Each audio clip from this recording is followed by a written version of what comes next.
औज़ुबिल्लाहिमिनश्शैतानिर्रजीम बिस्मिल्लाहिर्रहमानिर्रहीम। Welcome back to वैस academy. सो जी next step हमारे पास अकाउंटिंग यूनिट का है। उसमें हमने ये देखना है कि हमारी एसेट्स की साइड पे क्या क्या चीज़ें आएंगी, उसके बाद लाइबिलिटी में क्या क्या चीज़ें आनी है, एंड देन लास्ट पे हमारे पास कैपिटल में हमारे पास सेक्शन में क्या क्या चीज़ें शामिल हैं। तो जी अगर तो आप न्यू हैं तो ज़रूर इस चैनल को सब्सक्राइब, लाइक एंड शेयर करें, और अपने जो भी अपने दोस्त हैं, पापा, आपके कज़न वगैरह हैं, उन जो कॉमर्स के साथ ताल्लुक़ रखते हैं तो उनको ज़रूर शेयर करें, ताकि ये कि उनको भी फ़ायदा ये उनको मिल सके, फ़ायदा मिल सके। सो जी चलते हैं जी। हमारे पास एसेट साइड पे अगर देखें तो हमारे पास लिखे हुए सबसे पहले नॉन करंट एसेट्स। पहले वीडियोस में बता दिया, लेकिन ये कि दोबारा से एक बार रिपीट हो जाए। नॉन करंट एसेट्स से मुराद ऐसे हैं जो बिज़नेस में हमारे पास एसेट्स है जो कि लॉन्ग पीरियड ऑफ टाइम के लिए लाते हैं, ताकि जिसका दौरानिया 1 साल से बढ़ के हो।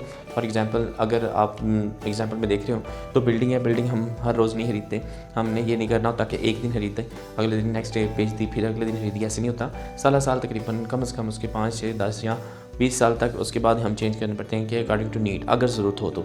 और ये भी ज़रूरी नहीं है कि बाकी वो बेचनी पड़े या फिर चेंज करनी पड़े। उसके बाद हमारे पास मशीनरी भी फिक्स एसेट हमारे पास है, जिसे नॉन करंट एसेट्स भी बोलते हैं। तो इसका मतलब ये है कि ये भी हम अपनी चीज़ की प्रोडक्शन अपनी कंपनी में, कारोबार में प्रोडक्शन के लिए लाते हैं, तो इसको बेचने नहीं मकसद होता। सो ये भी long term period of time के लिए हमारे साथ चलेगी। उसके बाद हमारे पास मोटर व्हीकल है, ये भी अकॉर्डिंग टू नीड बिज़नेस अपने लिए लेते हैं। वो जो फॉर एग्जांपल कोई कैरेज ट्रक हो जाए, कोई डिलीवरी ट्रक हो जाए, अकॉर्डिंग टू जैसे बिज़नेस है उस लिहाज से हो सकता है। सो वो हमारे पास व्हीकल्स भी नॉन करंट एसेट्स में आएंगे। तो कि ये भी है कि वो मतलब बेचने के घर से नहीं लाएंगे, वो ये है कि उसको यूज़ करने के लिए लाएंगे और बिज़नेस में ही वो रहेंगे, इस्तेमाल होने के लिए लाते हैं। आगे फर्नीचर है।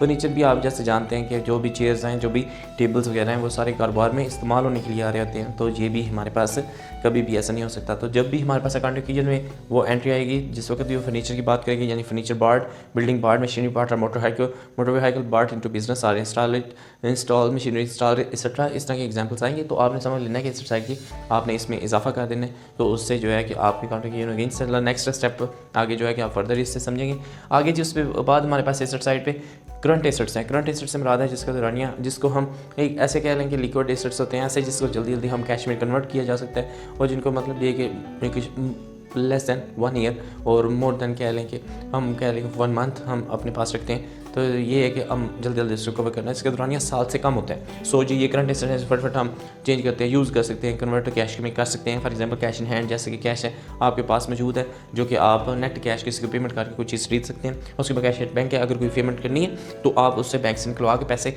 एंड देन अगले बंदे को दे के पेमेंट, एंड देन जो है वो आराम से अपने जो भी अकाउंट्स वगैरह हैं, वो मतलब जो भी आपके खाता जाता है उसको क्लियर कर सकते हैं। ठीक है। उसके बाद इन्वेंट्री मीन क्या है कि कोई भी चीज़ हम बेचने के घर से लाते हैं, ठीक है, स्टॉक वगैरह हमारे पास मौजूद है, तो वो भी हमारे पास करंट एसेट्स हैं। जिस वक्त भी बोलेंगे जी inventory part into business by cash etcetera, जो भी जैसे भी होंगे, तो आपने याद रखने कि अकाउंटिंग की में एसेट साइड पे आपने करंट एसेट्स से याद रखें। ये हेडिंग लिखना ज़रूरी नहीं होता। Current assets, non current assets सिर्फ आपकी याद आने के लिए कि ये कौन कौन से हैं, किसके साथ ये इनका ताल्लुक है, सिर्फ वो लिखा है।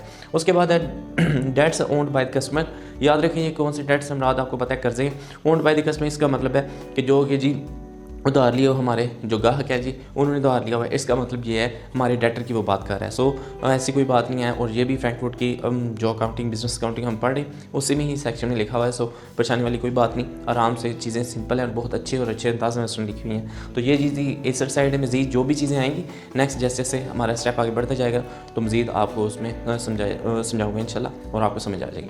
उसके बाद जी आगे जी हमारे पास लाइबिलिटीज़ हैं। लाइबिलिटीज़ में हमने सिर्फ शो करना होता है जी ऐसे जो अकाउंट पेबल हैं, क्रेडिटर भी बोल सकते हैं, अकाउंट पेबल भी जो भी चीज़ें हमने अदायगी करनी है, उधार पे चीज़ें अगर हमने खरीदी हुई हैं तो फिर या आउटस्टैंडिंग पेमेंट्स हैं, तो जब से वो बताएगा जैसे जैसे वो बताएगा हम एंट्री में वो कर देंगे। अगर कैश में फॉर्म में उसको पैसे दिए, या अगर हमने बैंक से पैसे किए कैश चेक से, तो वो भी हम लेके देन अपना अकाउंट जो है वो क्लोज कर देंगे। उसके बाद हमारे पास आगे कहता है जी कैपिटल। अब याद रखें assets equal to liability plus owner equity और कैपिटल। ये लायबिलिटी के बाद ये प्लस है, यानी ये 3 सेक्शंस बने हुए हैं कैपिटल में। वो क्या चीज़ें, इन सब की जितनी भी रकम आएगी वो जमा होनी है लाइबिलिटीज़ में, देन फिर वो एसेट्स के बराबर आ जाएगा। इसका बताने का मकसद ये है। अब वो क्या, फंड्स इन्वेस्टेड बाय ऑनर्स। इसका मतलब ये है कि वो कैपिटल है जो कि हमारे मालिकान जो हैं वो हमारे बिजनेस में इन्वेस्ट करते हैं, जितना पैसा वो लगाते हैं वो हो गया।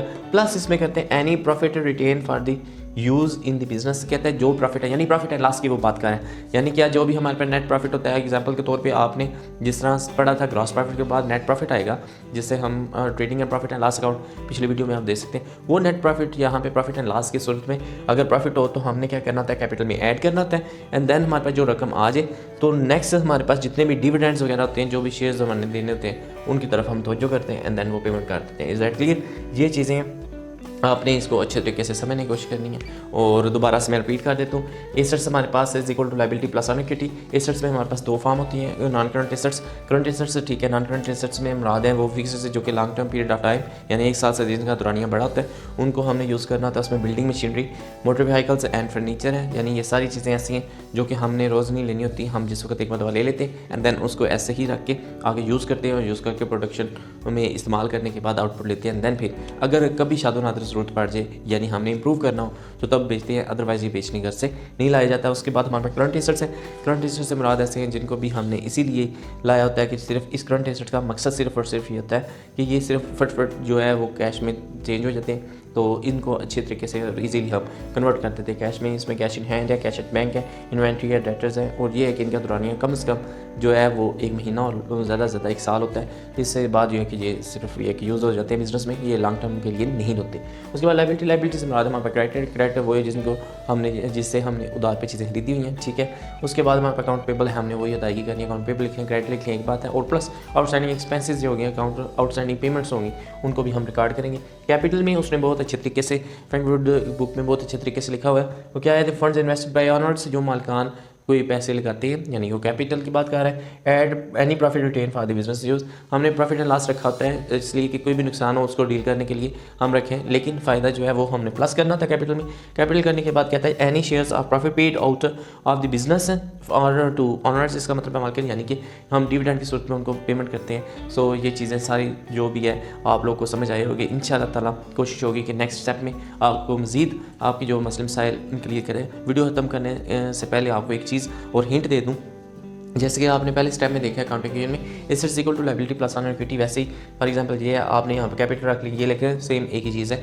अब याद रखना है अगर इन तीनों में से एसेट्स, लायबिलिटी और कैपिटल में से 2 चीज़ें मौजूद होंगी तो आप तीसरी फाइंड कर सकते हैं। एग्जाम्पल के तौर पर मैं कहता हूँ कैपिटल आपके पास फाइंड है, आपके पास मौजूद है, उसके बाद आपको फाइंड जी एसेट्स भी आपको जी पता है कि जी कितने एसेट्स हैं, तो आप इन दोनों का डिफरेंस निकालेंगे तो लायबिलिटी भी क्लियर हो जाएगी। यानी अगर फॉर एग्जांपल एसेट्स हैं वो 1 लाख के हैं और ये हमारे पास 50,000 की कैपिटल है या फिर 60,000 का कैपिटल है, इट्स मीन हम दोनों का डिफरेंस लेंगे तो वो 40,000 जो डिफरेंस होगा वो लायबिलिटी होगी। इसी तरह हमारे पास एसेट अगर 1 लाख रुपए की है, लायबिलिटी सिर्फ हमारे पास 2,000 की है या फिर 20,000 की है। अगर 20,000 रखें तो कैपिटल फाइंड करना बहुत ईजी होगा। एसेट में लायबिलिटीज़ माइनस करें एंड देन कैपिटल निकल आएगा, हाँ जी कैपिटल में मालिकों का कितने पैसे लगे हुए हैं, तो वो आपको क्लियर हो जाएगा, ठीक है। वही मैं बात बता देता हूँ, एसेट्स वो चीज़ें हैं जो जितना बिजनेस में मतलब रिसोर्सेज मौजूद हैं वो सारी। लायबिलिटी से मुराद है जो कि उधार आपने रिसोर्सेज लिए हैं जो बिजनेस में लगाएं। कैपिटल वो जो सिर्फ और सिर्फ मालिकान पैसे लेके आए हैं। सो कोशिश करें इस चीज़ को अच्छी तरह रिवाइज करें और शेयर करें, और उम्मीद है कि ये टॉपिक आपको अच्छा भी लगा होगा और समझ भी आया होगा। तो अपना और अपने प्यारों का बहुत बहुत ख्याल रखें। अल्लाह हाफिज़, थैंक यू सो मच।